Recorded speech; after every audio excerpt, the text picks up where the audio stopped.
Ny mety toetry ny andro ny alahady fa 13 volana Octobre 2024 amin'ny ora maraina ka hatramin'ny alatsinainy fa 14 ny volana Octobre 2024 amin'ny ora maraina. Milamina tanteraka raha hoan'ny any an-dranomasina tsy misy ny filazana mahakasika ny alin-drano na izany ary dia tokony hitandrina hatrany isika mampiasan'ny ranomasina.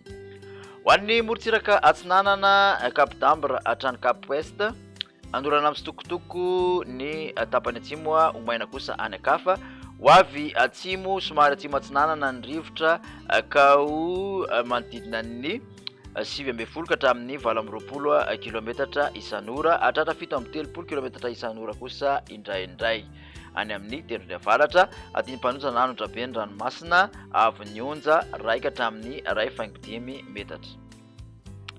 Cap Est hatramin'ny manoro anorana mitsitokotoko ho avy avaratra na avaratra atsinanana ny rivotra ka ho 7 ka hatramin'ny 20 kilometatra isan'ora adiny mpanonja na anonja be ny ranomasina avy ny onja 1 ka hatramin'ny 1.5 metatra.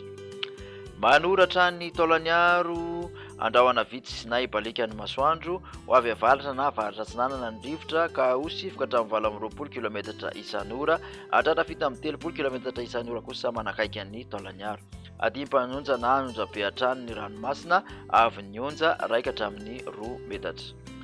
Taolany aro hatrany Cap Sainte-Marie ibalika ny masoandro iovaova ny fitsokon'ny rivotra ka ho 7 ka hatramin'ny 7 kilometatra isan'ora hatratra 20 kilometatra isan'ora indraindray anonja be kosa ny ranomasina avy ny onja 1.5 ka hatramin'ny 2.2 metatra.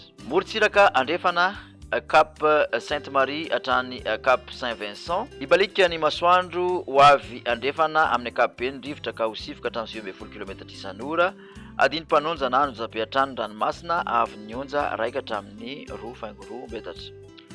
Cap Saint-Vincent hatrany Cap Saint-André andrahoana vitsy na ibalika ny masoandro ho avy atsimo na atsimo andrefana ny rivotra ka ho 7 ka hatramin'ny 7 kilometatra isan'ora hatratra 20 kilometatra isan'ora indraindray ny tolakandro adiny mpanonja ny ranomasina avy ny onja 8.5 ka hatramin'ny 8.7 metatra.